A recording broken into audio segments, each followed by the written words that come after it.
what we've really tried to do as far as webinars are concerned, I mean, from our point of view, we didn't want to call our online training a webinar, because it's not. It's interactive, it's fun, it's engaging, you know, everyone has a part to play, and it's fast paced and it keeps moving. And it's very like it's like us running a normal workshop, but we're just doing it virtually. Where do we go next? What's on the horizon for Smart? It is really exciting at the moment, isn't it? Because we have suddenly gone from, well, I think if we take a step back again and say, right at the beginning of this, we had business falling out, and it was quite scary. And we were lucky enough to have that project that kept us going, and it's given us the time to develop the Smart Hub. But now we're at that point where business is coming back in again. So we've got some really big projects that are coming up. Again, they've all got the same sort of deadline, so suddenly you're thinking, oh, well, how are we going to do this? But with the three of us, you know, we've managed to look at our whole kind of overall timeline, if you like. And the Smart Hub is a big part of it. It's really a platform, isn't it, Sarah? It's our kind of platform to be able to deliver. Absolutely. We talk about sticky training a lot. We've always tried to adopt to this sticky training, so that we will prepare people before they come on a workshop. So there perhaps be some pre-work to do. They come on the workshop. After the workshop, there's action plans created. They've got to go away and do certain things. We might catch up with them by phone, but actually this is going to really support that sticky learning, sticky training, so much more. One of the great things really that has come from this is that we have been able to launch Smart Hub, and the Smart Hub is going to really support our ethos of sticky learning, sticky training. So it means that for any business where we put together a program for them, prior to attending that live online learning session, they're already at the same level because they've already had to engage with these different training units. We can say, actually, we need you to do this training unit.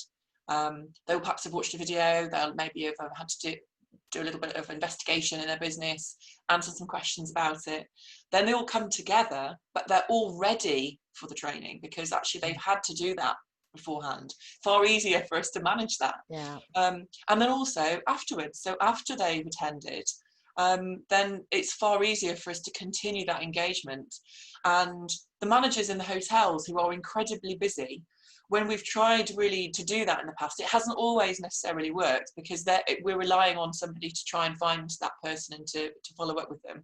Now we have got that easy route in so that we're always engaging with them. You know, for weeks, months after that session, we can just be dropping little things in. So, you know, a discussion group or just a post about something, asking people's feedback on it.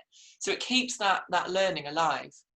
A really good example, Sarah, is probably with the webinars that we've been using.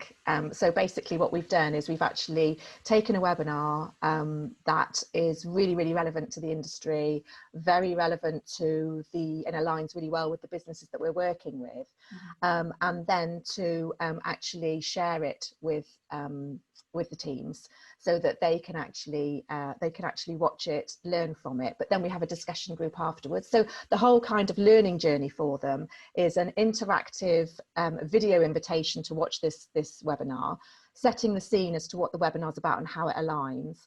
Then they actually go and have a look at that. They then answer some questions around it. Again, these questions are all very interactive as well. It becomes quite competitive. And then we have the discussion group where they all come together in gallery view on Zoom, and it's just buzzing. And it's just amazing. And the learning point from that is right, okay, what have we learned? What does that mean going back into this new normal? When we reopen our doors, what have we learned from this and what are we going to do? And it's been really powerful, really, really powerful. And I think it's really valuable. You know, you're giving them something that we are going to come through this, and we are 100%, it will pass. But the shape and scope and what that will look like could well be different. And, you know, we need to prepare our people for it. Certainly, you know, reading quite a lot about millennials and then the people who are following them, what they really want is this empowerment for their own learning and development. They actually want that. They want it to be a sort of personalised journey for themselves. So that, you know, the flexibility of being able to dip in and out when they want, of course, absolutely they want that. but also actually to be able to look and take that training without having to wait for a course or wait for something to come up. It's that empowerment, I think, and putting the accountability and responsibility on them, and so seeing the journey. they can see how they get there. Yeah, I think it's seeing the journey, isn't it? They can see where they start, they can see where they are in the journey, they can see where they can get to, and it's up to them how quickly they do it, how much of it they do, when they do it. Yeah.